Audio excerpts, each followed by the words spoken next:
The Nairobi-Mombasa highway is long, lonely, sometimes beautiful, sometimes strange.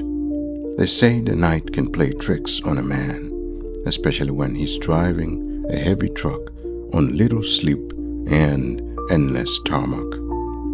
But not every strange thing on that road is a trick of the mind. Some stories are too bizarre to be fiction. It was just after 10 p.m. when Kamau, a seasoned long-haul truck driver, found himself cruising down the last stretch of road into Mombasa.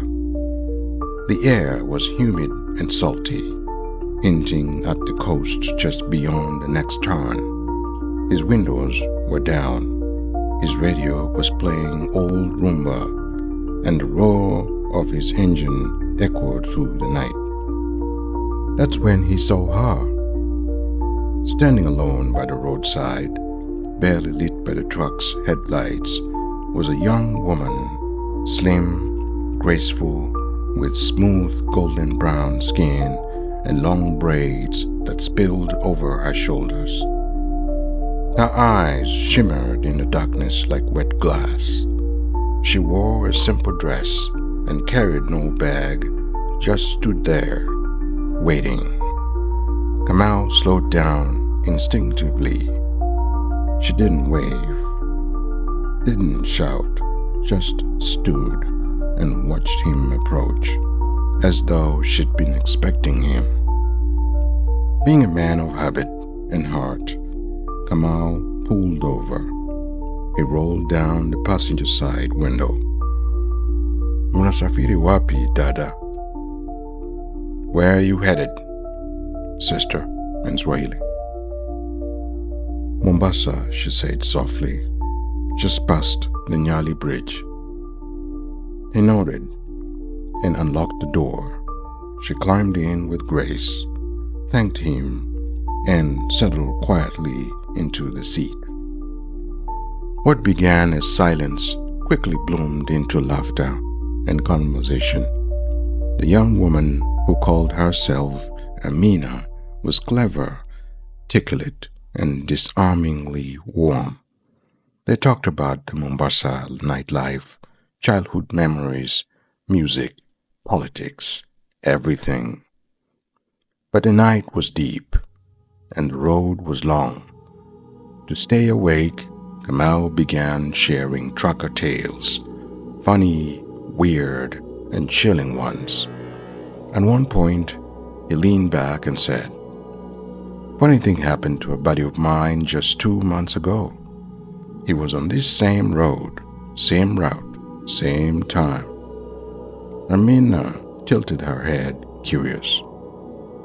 "He picked up a lady, said she was stunning, polite, spoke well, but then..." Kamau's voice dropped slightly. He noticed something, her legs. They weren't right. One of them looked like, don't laugh, a goat's leg, split hoof and everything. Amina didn't laugh, she just smiled faintly. "He was so terrified," Kamau continued. "He jumped out of the truck and ran into the bush.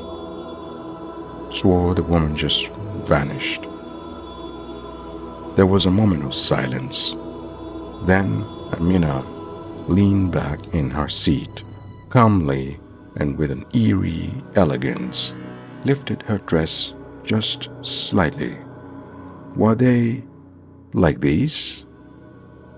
Her leg was smooth and beautiful at first glance, until Kamau saw the unmistakable hoof. Dark, split, hardened, not human. His vision spun. The cab of the truck felt like it was folding in on itself. His heart thundered, his mind raced, and in that flash of terror, Kamau fainted. By the time he woke up, it was morning. His truck was still parked by the roadside, the passenger seat empty, no trace of Amina. No roof prints, no perfume, just silence. Later, when he told his story at the truck stop near Makupa roundabout, the older drivers noted.